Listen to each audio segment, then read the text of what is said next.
Hello there, BookTube. My name is Daniel. Welcome back to my channel, Guilty. I've got no rhythm. And today, it's kind of Friday reads, but I haven't read that much, so I'm going to take you through the significant book that I read this week and then do a look back at his entire oeuvre, so to speak, or at least the parts of it that I've read. So just to get the first thing out of the way, the book that I finished at the beginning of the week was Agatha Christie's Poirot Investigates. This is the third published book featuring Hercule Poirot, and these are actually short stories. And I like these, so I enjoyed the first two novels. I enjoyed these short stories, a bit Sherlock Holmesian. It's all about the solving. He comes up with a quirky idea of how something might have happened. He has his sidekick, his Watson stand-in is Hastings, and Poirot is always 4 steps ahead of what's going on. But he's such a likable character. I think I probably actually, I like short stories, and detective short stories are fun. I think I like the novels so far, the 2 novels I've read so far. I think, and after this, I think I have Roger Ackroyd up next, which is supposed to be one of the great ones. So great, diverting. I'm enjoying these little editions that I'm picking up on eBay secondhand. So I'm 3 books in to my 20-year Agatha Christie project. So that's that. So then the next book that I read, I say this is a significant book that I'm going to talk about, but I'm going to take you through my whole experience with this author. So I started and finished Lessons by Ian McEwan. We'll get to this in a second, but I will tell you a little bit about my history with Ian McEwan, including the stuff that I've read and some of the stuff that I haven't read. So I first encountered Ian McEwan when I was in 6th form. So that's 11th and 12th grade. I had an English teacher who was been fantastically influential on my life in terms of me as a reader, I should say. One of the things that he would read us stories, and he was very current and up to date on what was happening in literature, theatre. He was just a mind-expanding and great teacher. His name was Michael Lompriere, if anyone's watching this. But one of the things that he read to us, which scared the living daylights out of me, there were 2 separate short stories from Ian McEwan. So I'm talking 1985, 86. He would have read us these stories. This was early on in McEwan's career. This is long before he's a Booker nominated and Booker winning novelist.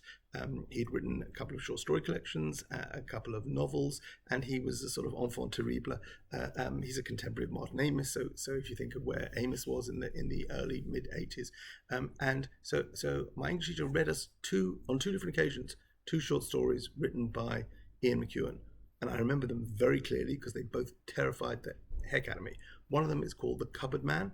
I can't tell you which collection it's from. I could look it up, but I haven't. And it was about a man who lives in a cupboard and spends most of his time masturbating, as far as I can tell, as far as I can remember. And literally, I'm remembering something from 40 years ago now.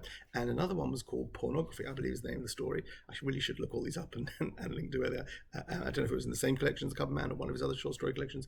And that was about a sort of laddish figure in I guess in London, who was caught up and having an affair with 2 women, and they find out that he is seeing, each one finds out about the other, and towards the end of the story, one of them, they've tied him up, or one of them has tied him up, which he thinks is going to be an advance of some sexual hijinks, and then the other one pops up, and then he realizes that, I think they're going to castrate him. Or the intention there's a knife is in the scene, and he's trying to struggle and get out the bonds that he's tied. And if I remember correctly, and I may be misremembering this, but this is the whole point about it's my memory of the story, maybe not necessarily the story. So the story ends that he manages to free his hand just as they're about to cut him up, and then he doesn't stop them. Like it's the clear intent that he gets his hand free and they're going to do the thing, but he I don't know. I'm traumatized by it, and for many years I decided that Ian McEwan was not going to be an author that I was interested in exploring, because those 2 stories, and lots of other great recommendations from that teacher, but Ian McEwan really, I was not ready. I was not emotionally mature enough for him, and to this day I've never gone back and read any of the early stuff.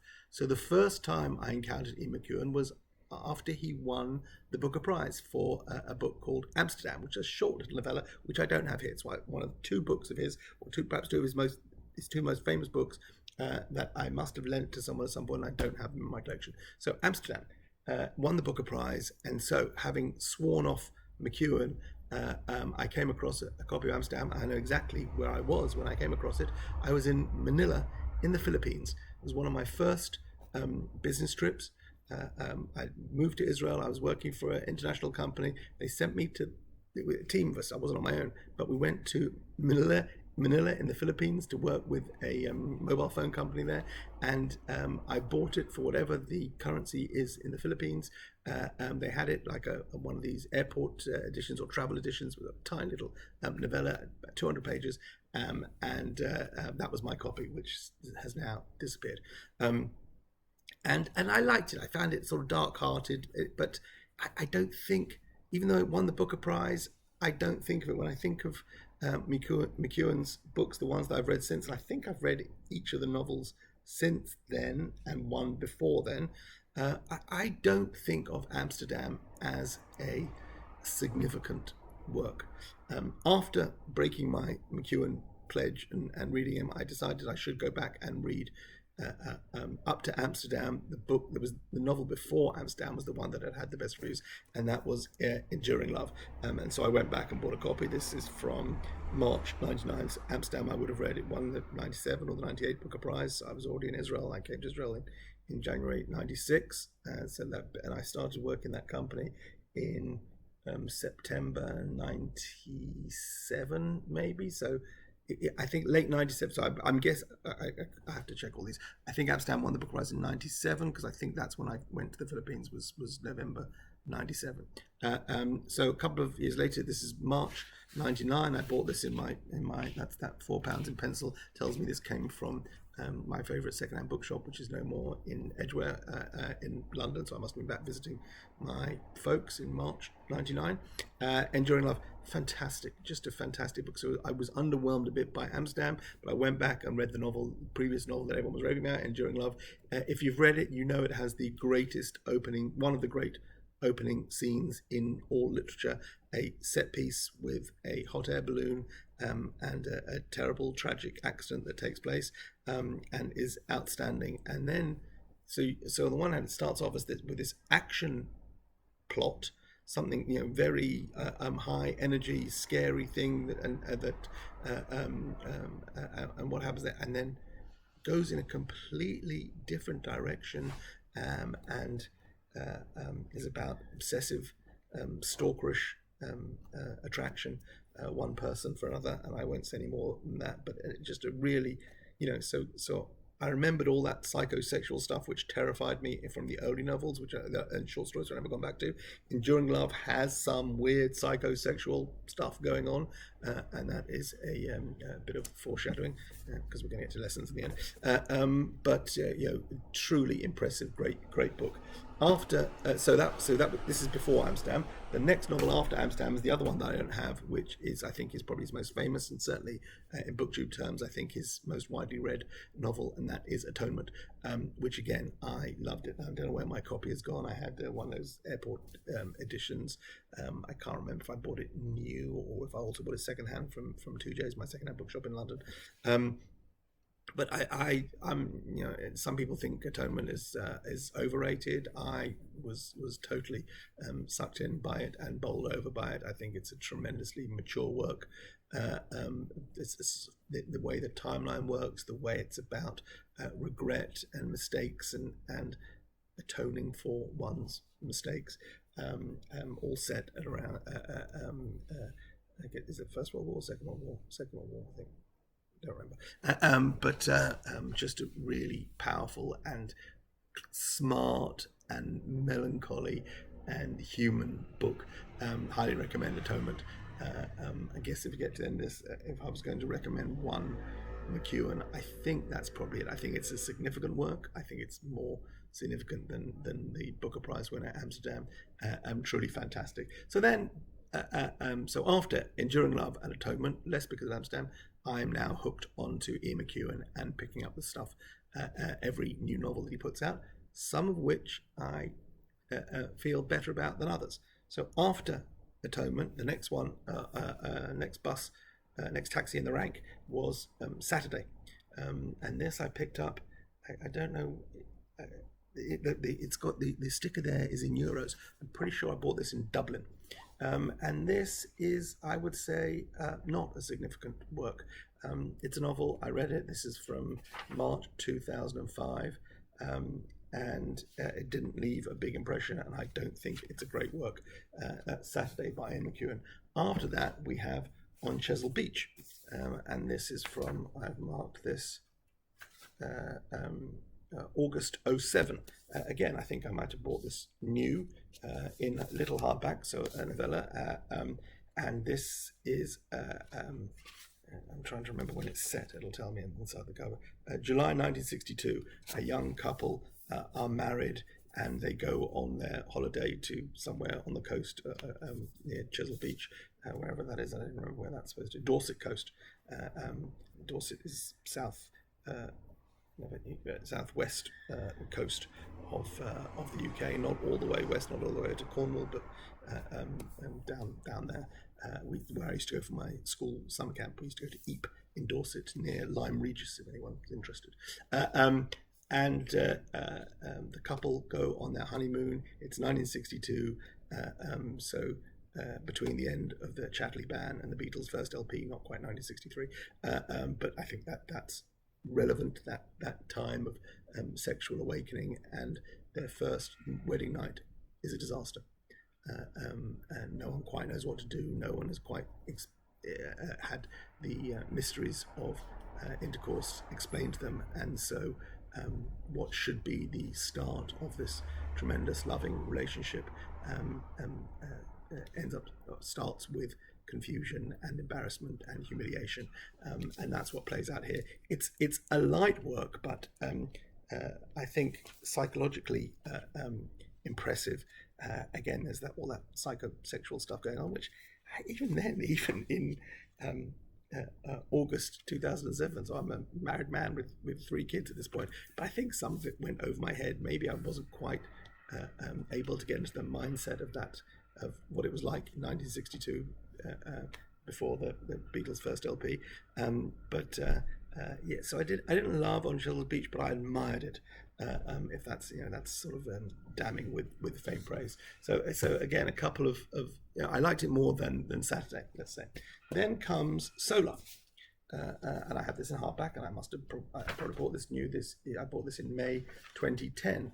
And what I remember about Solar was that it was much broader than previous books. It was McEwan being funny, and I wasn't super enamored of it. Again, this is a book that I've read however many years ago, 12 years ago, but I remember some kind of set piece. It's set in the North Pole or somewhere, the Arctic Circle, there you go. There's parts of the Arctic Circle, and there's some set piece of someone taking a leak outside and it freezing, and some terrible sort of a knob joke about the frozen pea and whatever. That's what I remember, and so I found the humour a little broad, a little toilet humour, which I'm not particularly against, but didn't love this. I thought this was a weaker work. So that's so I like Chesil Beach more. Didn't love Saturday. Didn't love Solar. And this is I paid. This is brand new in hardback, $18.99. I must have got it cheaper than that somewhere from Amazon or something. I wouldn't have paid 20 quid for a hardback.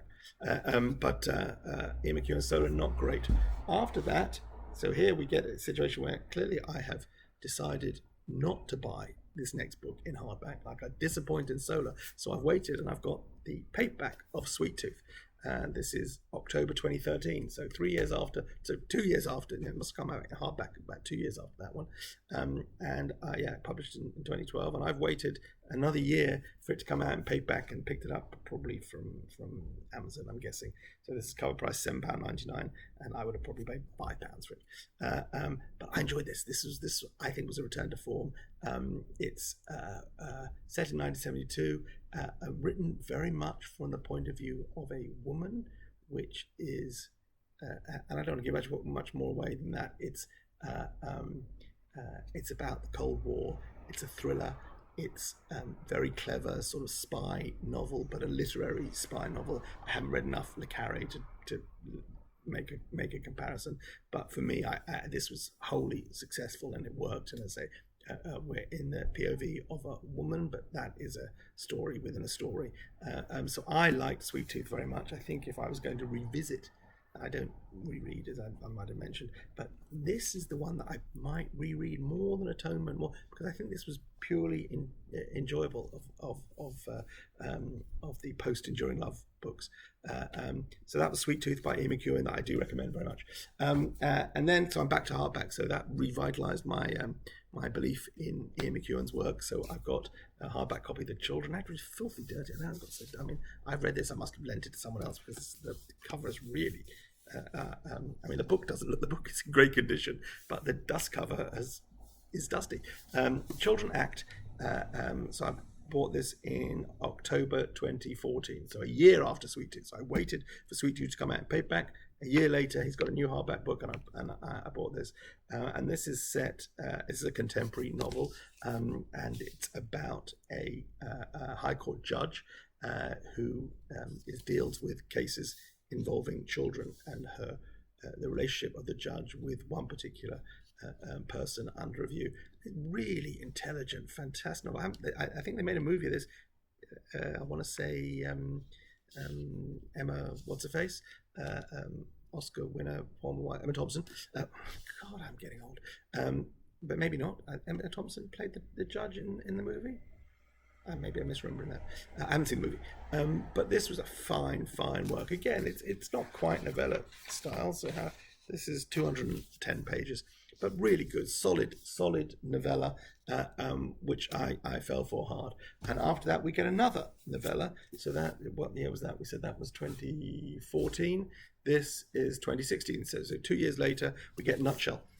By Ian McEwan, which really is a novella, and again, this is more of a writing exercise than storytelling. But the story here becomes very familiar. The whole book is told from the point of view of a baby in the womb.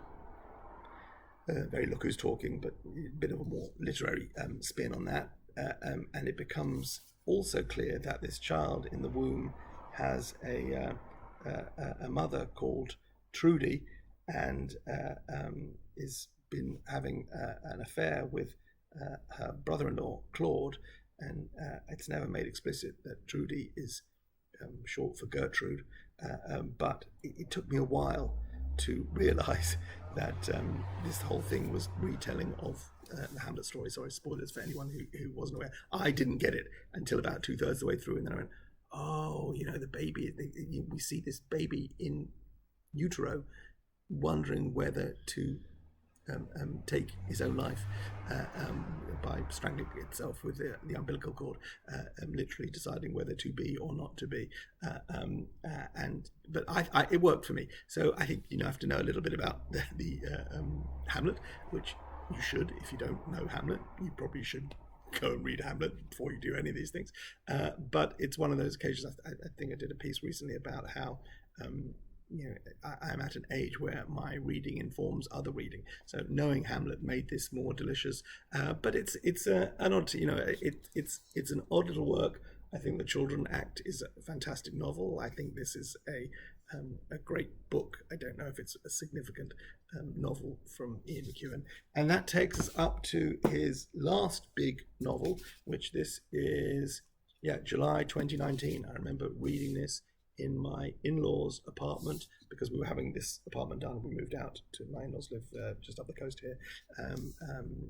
And this is Machines Like Me, which I spoke about on BookTube as being in conversation with Ishiguro's Clara and the Sun, because this is also a book about an artificial intelligence,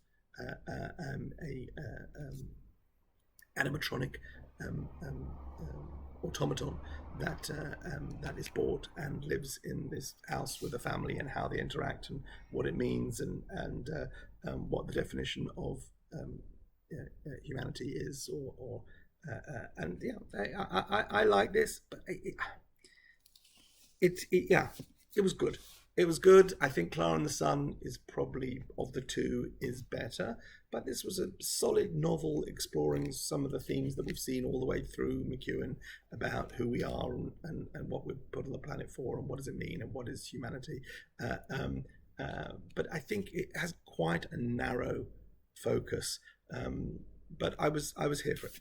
And then the last thing I read before I come back to lessons is this little thing. My Purple Scented Novel, which was a tiny little book, $1.99. This was published for 30 pages. It's a short story that was published by Vintage to celebrate McEwan's 70th birthday. So we're looking at an author now in his 70s who is still writing. He's a Booker Prize-winning author. He is probably he's had movies made of some of his books. There's a movie of Enduring Love. There's a successful movie of Atonement. We've got the Children Actors has been filmed. What else from that might on Chesil Beach, I believe, has been filmed. So a novelist who has seen success, is well received, and still putting out work. We should be very grateful that we still have. Sorry, my neck's getting stiff. That's why I'm stretching. That we have new work, and this year we have a brand new novel called Lessons by Ian McEwan. This is the garish US edition that I had delivered to Israel from Amazon.com because I had these vouchers from work. So this came and I snapped. It's got decal pages, and I quite like this. This was $30 new in America. Well, I didn't pay that. I would have got that hefty Amazon discount. And it's a meaty book as well. This is over 400 pages. And let's talk a little bit about Lessons. Lessons it focuses on one character, a man named Roland Baines, and we meet Roland as he is sent off to boarding school. He's had a sort of idyllic life as an only child to his parents. His father is a soldier. This is just post Second World War, and he starts off. I think he's in Libya, and then he's somewhere else. They've lived. His parents have moved around the world, and he is sent back to the UK to go to boarding school. So we meet him, I guess, aged 11, 12, something like that, and that first fear of being separated from his parents, and maybe they don't love him, and maybe that all the feelings of being abandoned, and having to deal with life in boarding school and what that means, and the fear and the horror of that. And we follow Roland from that time. So this is just post-war in the mid-50s he would be, and we follow him all the way up into his 70s, up till last year in the middle of the pandemic. And that's very much what we're seeing in this story, is this character through time. There is a gap. There's a period in his life which we don't know much about, which is his 20s and 30s, perhaps. We join him again. So we see him in school. I'll talk about significant events that occur there. And then there is a period from the age of about 16 through to the age of about 37 where we don't see very much of him. We learn a little bit about what he got up to there, but it's not visited in the same level of detail that the other periods. And this is the period in the 60s. It was a time of wild experimentation with drugs. And he talks about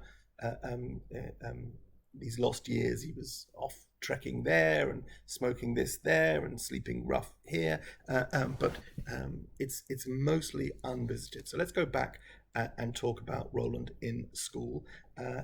He takes piano lessons from an attractive young female tutor, and so these are one-to-one lessons. You go off, and this was my experience in school as well. I didn't do piano in school. I learned the cello in school, and we used to go out of class and have private lessons with our music tutor.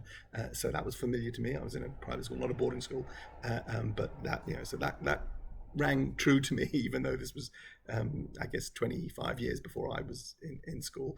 And he had these one-on-one lessons, a young, impressionable 12-year-old boy with this attractive teacher in her 20s. And there is a frisson there where he's not quite sure. She's very strict with him and stern with him. And occasionally there's an inappropriate touch or something. He's not quite sure. She pinches him quite sharply because he doesn't do, and she slaps him with a ruler because he hasn't practiced. And then at one point she kisses him. And lots of confusion, and and she leaves him a note that says that he must come to her house, which is way off campus. He must leave school and come to her house and meet her there. And he doesn't. But she, I think the expression the youngsters use is lives rent-free in his mind, and he becomes sexually obsessed with her as a young 13, 14-year-old.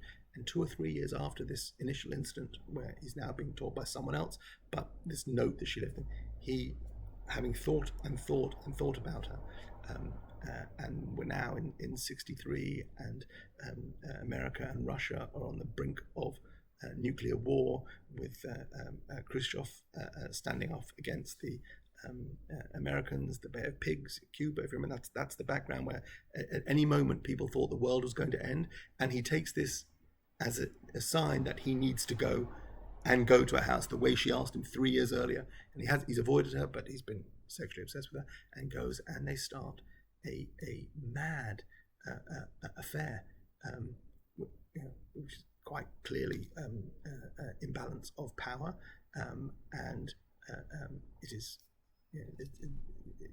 very, if pedophilia is a trigger for you, then this is very clearly part of what's going on here. And an older woman has seduced a younger boy.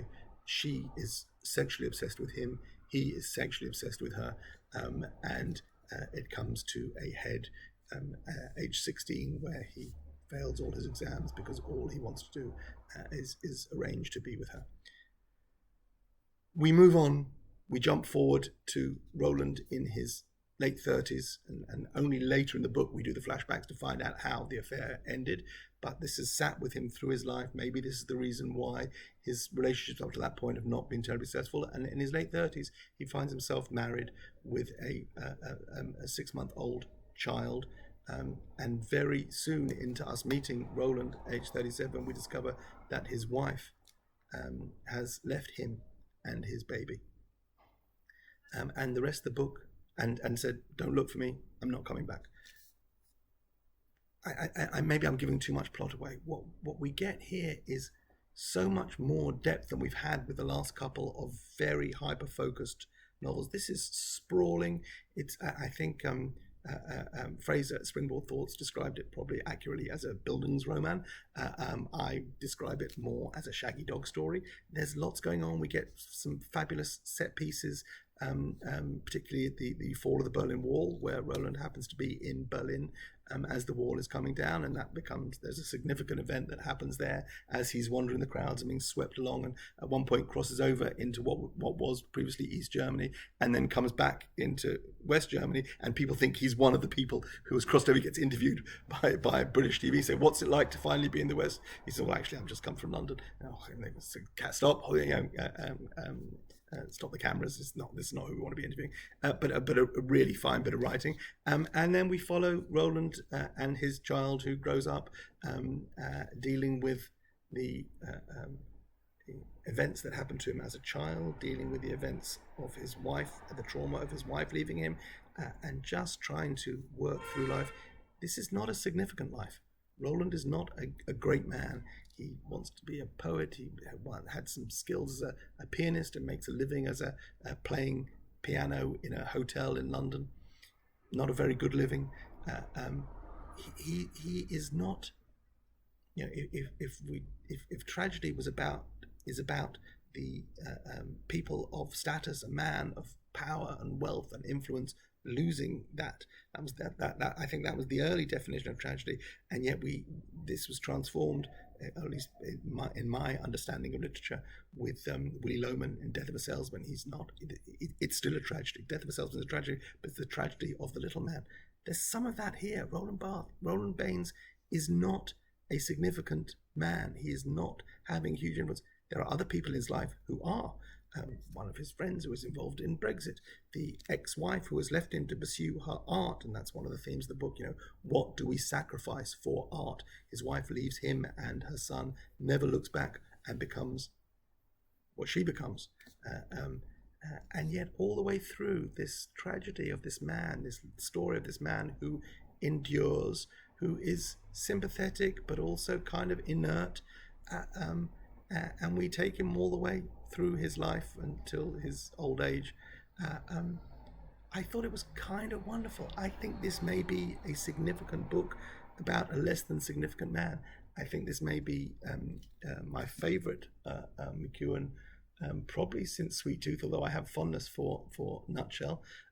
I think this is a fully formed work. I read a terrible takedown of it. Some friend of mine who I know reads McEwan sent me this review that someone had written, which I won't link to tonight, but elsewhere I think it's been reviewed fondly. I think we should feel very lucky to have a man functioning, a novelist functioning at the height of his powers, 40 years, 50 years into his career. This is Lessons by Ian McEwan. I've spoken for a long time about Ian McEwan, but I happen to think this is a terrific book. I know Scott at Gunpowder Fiction and Plot didn't love it at all. I think Fraser gave it 3 stars, but I think it's a fine bit of work. I've been reading McEwan for best part of 25, 30 years. Even though I skipped all that early stuff, he's still a must read for me. Will we get any more novels from, if he's 74 now, is there another big, hefty 400-page novel that we're going to get from Ian McEwan? I'm not sure. If we don't, I think this is one to treasure, and I recommend it highly. And that's where I'm at. So I finished that. I'll just tell you what I'm reading now, because I may be reading this for a while. So this week was Rosh Hashanah. That's the Jewish New Year. I spent 2 days, most of my time in synagogue, doing a lot of praying, but I'm not very good at the whole praying thing, so I tend to bring a book with me, and some people frown at me and some people don't care, but I sit there reading. I thought I'll have 2 days in synagogue, and as of this, I'm working 2 days next week, and then I've got 2 weeks holiday. We got Yom Kippur is Wednesday. My mum arrives Sunday, and then we got the festival of Sukkot after Yom Kippur, and I'm off all that. So as of this coming Tuesday, I'm off work for 2 weeks, and we're going away to the spa at the end of it with my mum. So I'm going to hopefully get a lot of reading done. But I thought those 2 days in Rosh Hashanah would be a good time to take a chunk out of this chunkster.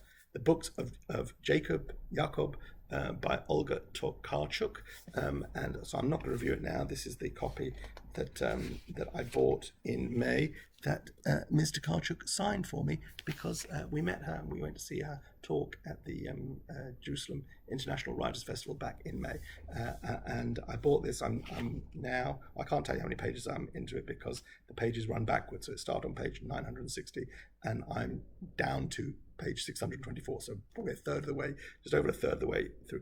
It's very, I did not realize. I mean, I had an idea who Jacob Frank was. That's the Jacob of the thing. I knew he was a Jewish heretic in 18th century Poland, but I did not have a clue about how Jewish the book was going to be. There are a lot of Hebrew words. There's a lot about the different sects of Judaism in Poland. There's great stuff so far about trading routes from Poland all the way over to Turkey, and how those countries were linked by people making their living and going from one town to the next, and selling the stuff they manufactured or buying other stuff and bringing it back to where they came from. That's covered really well, and but it's about apostasy. It's about how cults and the cult of personality. That's something that may have some currency still in today's world. I'm kind of enjoying it, although it's very dense. So in 2 days of synagogue on Rosh Hashanah, I read about a third of it. I'll get a chunk done this weekend, although I don't know if I'll read all 650 pages. But I figure if I'm still reading this on Yom Kippur, which is an almost full day in synagogue, I'll probably get it done by then, and then I've got some more fun stuff to read over when I'm off work. My friend, the pilot from London, is bringing out the new Mackie O'Farrell for me, and some other stuff as well. So that's where I am right now. I'm a third of the way into the books of Jacob by Olga Tokarczuk, and I'm kind of I understand why this is a magnum opus, because it really is.